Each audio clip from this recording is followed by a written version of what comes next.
The plan required the destruction of all existing governments and religions. In 1776, Weishaupt organized the Illuminati to put the plot into execution. The word Illuminati is derived from Lucifer and means holders of the light.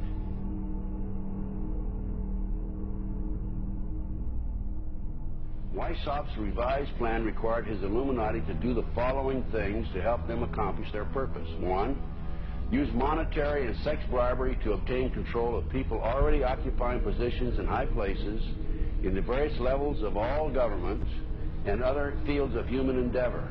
Once an influential person had fallen for the lies, deceits, and temptations of the Illuminati, they were to be held in bondage by application of political and other forms of blackmail and threats of financial ruin, public exposure, and physical harm, and even death to themselves and their loved ones. Number 12, told those present that they must use their wealth to have candidates chosen to public office who would be obedient to their demands and would be used as pawns in the game by the men behind the scenes. The advisors will have been bred, reared, and trained from childhood to rule the affairs of the world.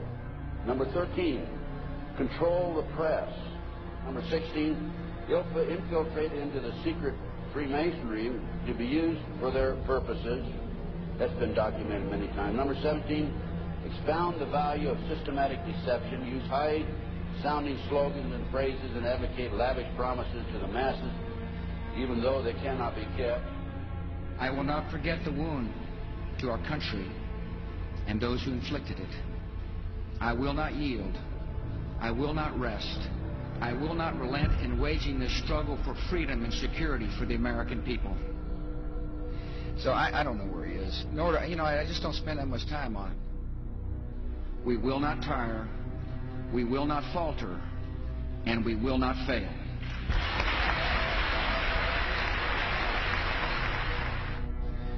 Terror is bigger than one person. And I remember he was telling me how you're going to see soldiers looking in caves for people in Afghanistan and Pakistan and all these places, and there's going to be this war on terror, of which there's no real enemy. Who knows if he's hiding in some cave or not?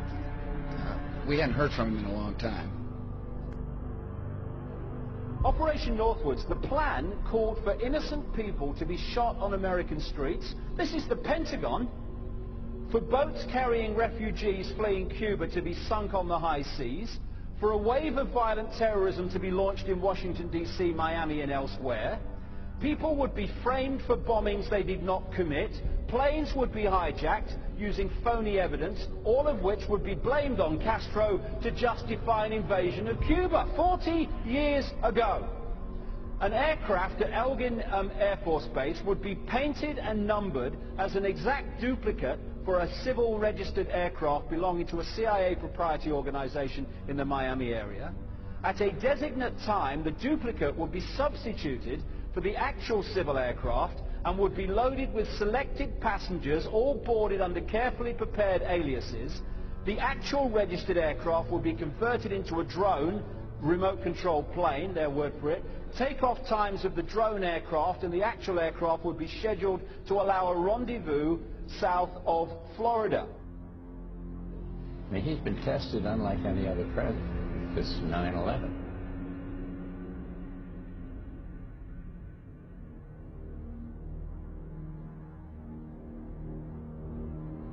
We have in this past year made great progress in ending the long era of conflict and Cold War.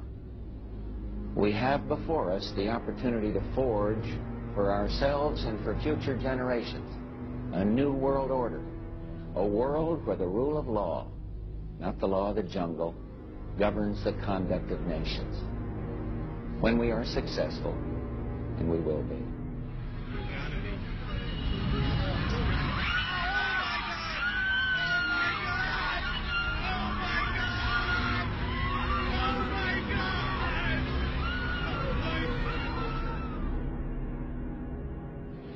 He argued that the use of any and all means to reach their final goal was justified on the grounds that the ruler governed by the moral code was not a skilled politician because he left himself vulnerable and is in unsuitable position to his throne. He said, those who wish to rule must have recourse to cunning and to make-believe because great national qualities like frankness and honesty are vices in politics.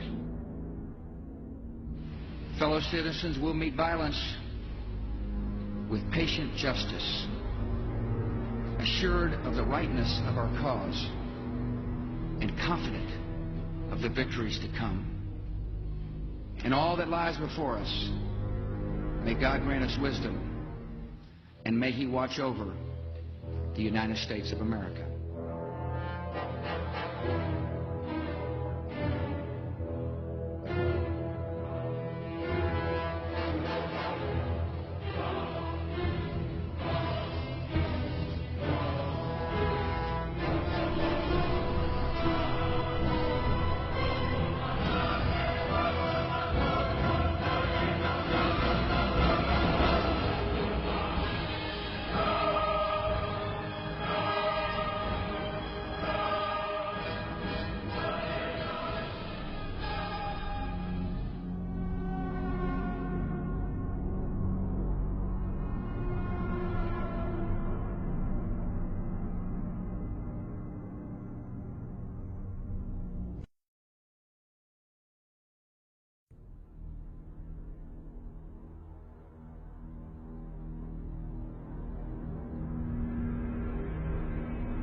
Union Banking Corporation was liquidated by the U.S. government, and Prescott Bush received $1.5 million for his holdings in his Nazi business, and that was the beginning of the Bush family fortune for all intents and purposes.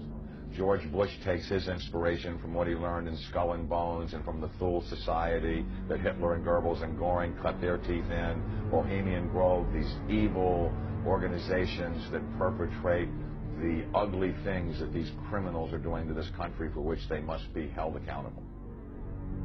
They are the most violent, dirtiest people on the face of the earth. Somewhere Americans are going to have to take their country back and start finding out who are these people. Who are these people we call our representatives, the Bushes.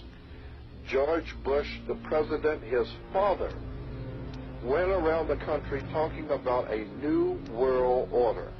The people who are running this country from behind the scenes do not care a thing about Americans or bloodshed anywhere.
You were both in Skull and Bones, the secret society.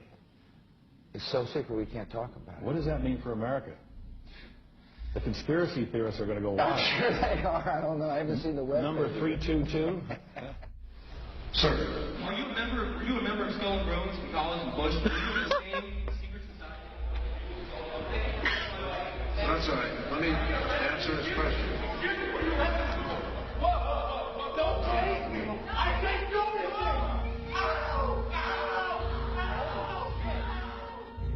And what you're looking at here, staggeringly, is a group of people, some of the most famous people in America, in long gowns. Behind them there, you see a 40-foot stone owl.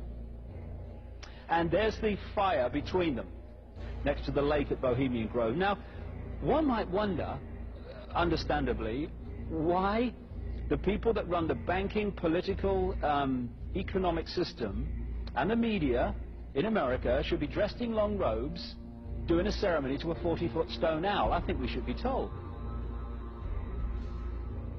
No doubt you'll be hearing about all the differences between John Kerry and George W. Bush. But we've discovered they do have something in common. During their respective college days at Yale, they both belonged to a group called Skull and Bones. He's come pretty close. She was part of a team that successfully recorded part of the initiation ceremony that takes place in the tomb's courtyard. Okay, you have the doorway here. Yeah. Okay, then to the right you have a hedge, and then you have an evergreen tree. If you follow that line straight back, courtyard's in there. Okay. So that's where they have the ceremonies in the outdoor part of it. Part of it was indoor, so we only got to see the outdoor part. Right. We only got to and listen to the outdoor part. God only knows what went on indoors. And what did you hear? What was it you know? You managed to get this unique it was disgusting. It was gross. I mean, they were pretending to murder people. The 15 new members of the club are being introduced into the macabre rituals of Skull and Bones by the senior students who are about to graduate. The club has what some might see as a strange fascination with death, skulls and bones. There's the chants too, difficult to hear first of all, but including the devil equals death, death equals death.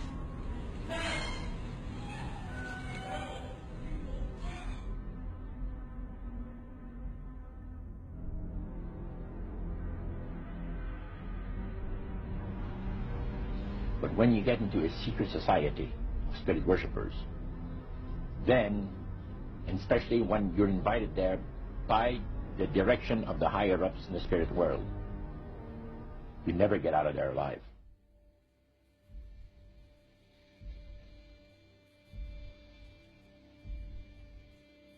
And he told us, he says, look, we worship spirits.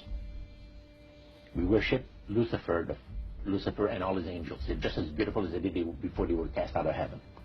He says there was a misunderstanding in the whole thing. He says among the inhabitants of the galaxies.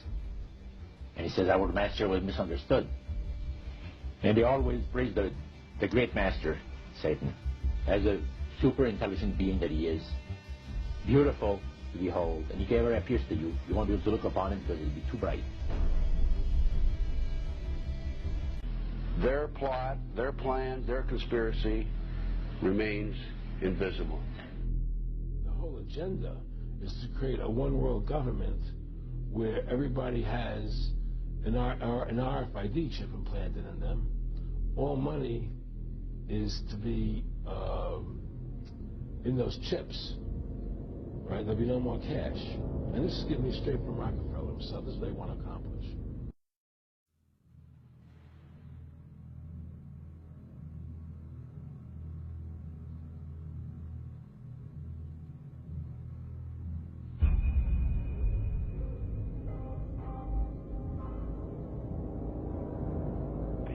So you make a list of hypotheses. This is obviously not, not the natural phenomenon, and the extraterrestrial explanation seemed to be the best one. Why shouldn't we know that there's got to be life throughout the universe? So why shouldn't it be able to come here, especially since there must be civilizations there that are, thousands, if not millions of years ahead of us? But then, as you get more and more data, you realize that's not what the witnesses are describing. What the witnesses are describing is something that, in many cases, comes out of nowhere, disappears into nowhere. There are cases of objects becoming transparent on the spot, physical objects, material objects. And I have no question that people have said, well, the valet doesn't believe this is physical. Well, of course it is physical. It's material at some times, but it can also change shape. It can also merge with other objects, and it can also disappear on the spot. Well, if it does that, then it could be from anywhere, anytime.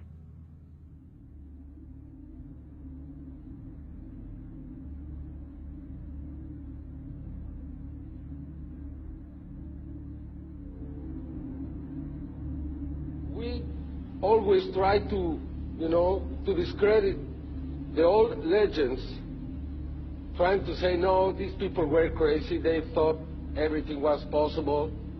But now we have the videos, and that's the big difference. Could you believe there are videos now of probably angels in the sky?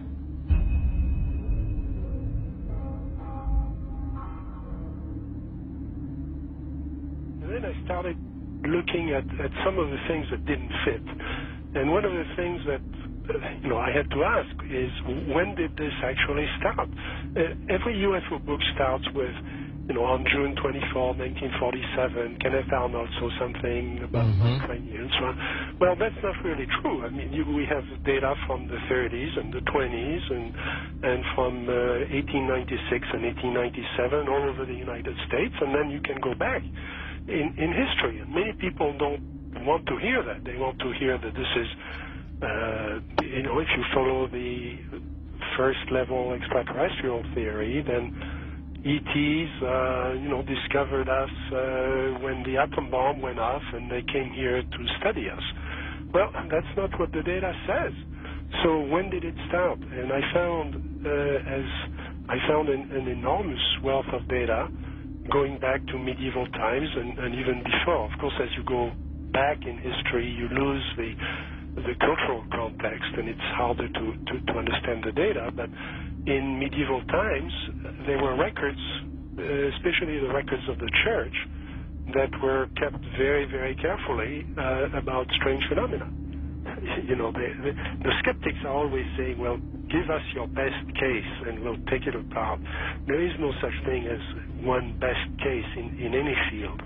You have to look at an accumulation of cases and look for patterns, and then that's how the phenomenon reveals itself to you. And for a long period of time, or for a period of time, I believed it was extraterrestrial. I now believe it is interdimensional, the phenomena. In other words, we're looking at so-called spirit beings from another dimension. And I back this up in the new book by equating it to ancient manuscripts where these beings manifested to human beings and what their reactions were, and then comparing it to reactions present day of people who have had encounters, and the similarities are striking.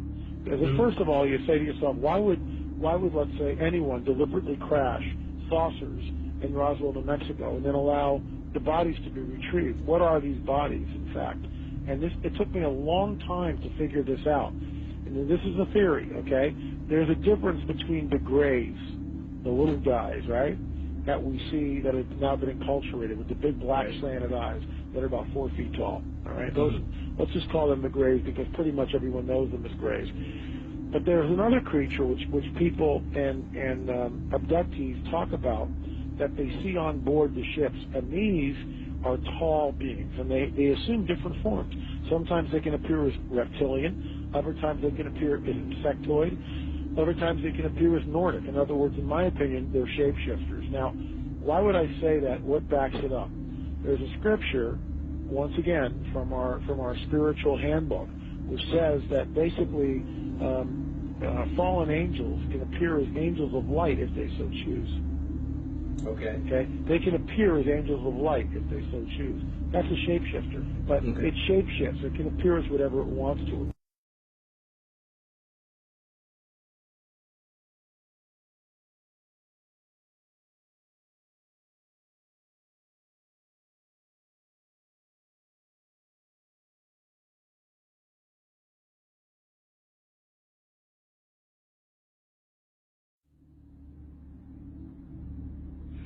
I believe that many of us were shown these documents over the years so that later we would talk about it. I mean, how can you keep the existence of extraterrestrials, if they were real, a secret?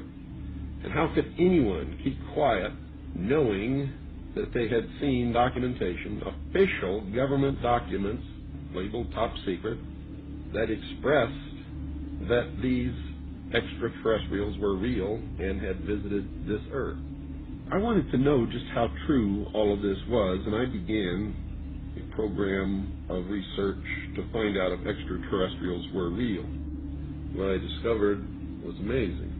What I discovered, ladies and gentlemen, is that there has been a plan in existence to create an artificial extraterrestrial threat to this earth in order to create a one-world totalitarian socialist government.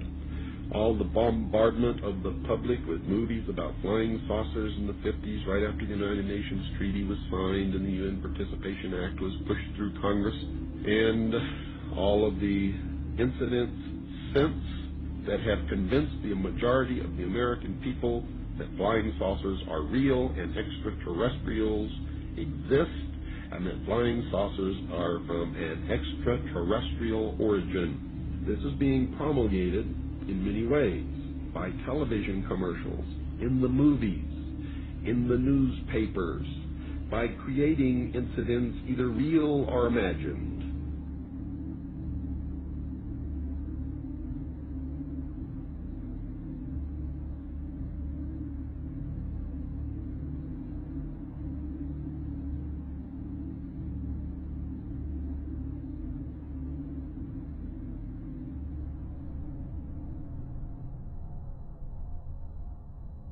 I mean, how can a nuts and bolts spacecraft, you know, two objects that are supposed to be made of metallic steel, fly into each other at thousands of kilometers an hour, become one object and then fly off in another direction?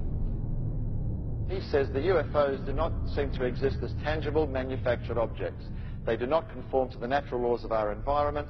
They seem to be nothing more than transmogrifications tailoring themselves to our abilities to understand. The thousands of contacts with the entities indicate that they are liars and put-on artists. The UFO manifestations seem to be, by and large, merely minor variations of the old-age demonological phenomenon.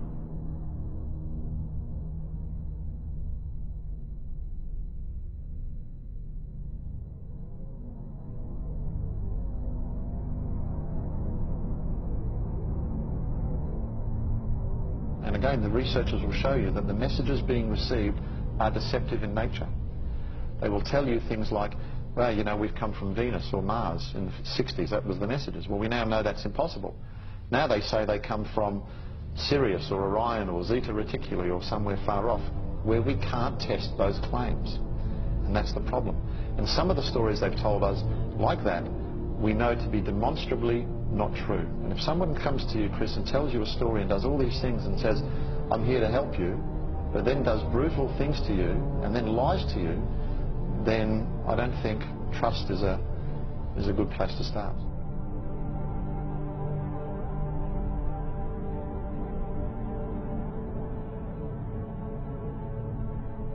There is no evidence, I wish to emphasize, that these life forms from elsewhere are hostile towards us.